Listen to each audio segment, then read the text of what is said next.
अस्पतालों में health insurance की बजाय सीधे भुगतान करना करीब 25% तक महंगा पड़ सकता है।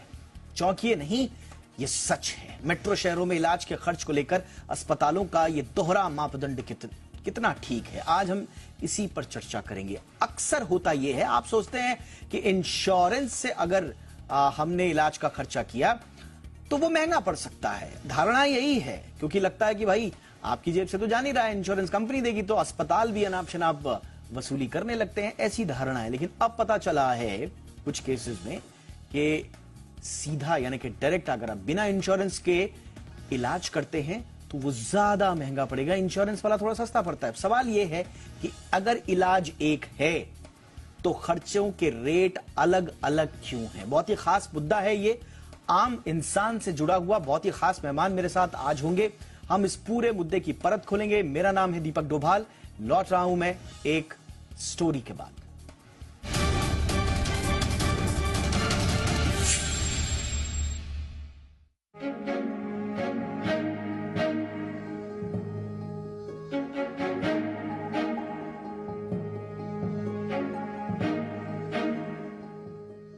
इलाज से जुड़ी हुई एक आम धारणा ये है कि अगर आपने इंश्योरेंस लिया हुआ है तो भले ही वो आपकी जेब पर बोझ ना बढ़ाए, लेकिन इलाज का खर्च भारी भरकम होता है। इसके पीछे तर्क ये दिया जाता है कि अस्पताल मरीज से नहीं, इंश्योरेंस कंपनी से पैसा वसूलते हैं। इसका सीधा मतलब ये हुआ कि अगर आप सीधा पैसा देना चाहें तो बिल इंश्योरेंस के मुकाबले कम आएगा। लेकिन ये धारणा गलत साबित हो रही है। अगर कोई मरीज किन्हीं वजहों से हेल्थ इंश्योरेंस की बजाय सीधे भुगतान करता है तो उसके इलाज का खर्च 10 से 25% तक बढ़ सकता है। चौंकिए नहीं, गुरुग्राम से कुछ ऐसा ही मामला सामने आया है।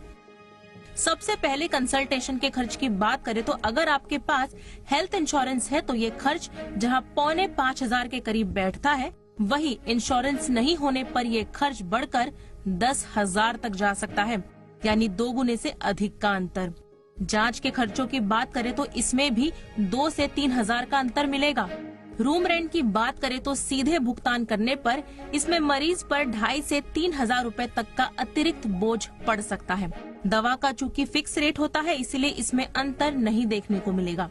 लेकिन इलाज के दौरान nursing services, laundry, doctor visit जैसे अन्य दूसरे खर्च की बात करें तो सीधा भुगतान करने पर मरीज के बिल में 2.5 गुना से अधिक तक की बढ़ोतरी देखने को मिल सकती है। यानी किसी मरीज के इलाज के कुल खर्च का बिल अगर 60,000 रुपए के करीब बैठता है तो सीधे भुगतान करने पर ये खर्चा 75,000 रुपए के आंकड़े को पार कर सकता है।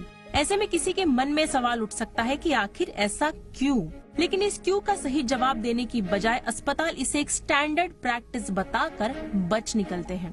इसे अस्पतालों की मनमानी ही कहेंगे कि मरीज के भर्ती होने के दौरान अस्पताल ये बातें उनसे साझा नहीं करते। न ही अस्पताल की नोटिस बोर्ड पर ऐसी कोई जानकारी होती है।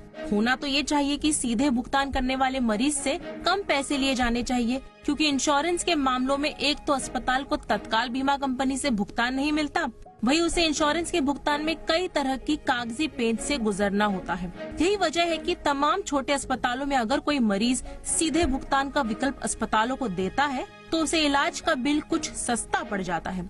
तो फिर बड़े अस्पतालों ने नया ट्रेंड क्यों चला रखा है? ये बात वाकई समझ से परे है।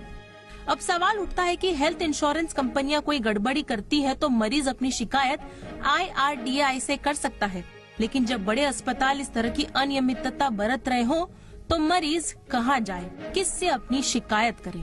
ये एक अहम सवाल है। ब्यूरो रिपोर्ट, जी मीडिया।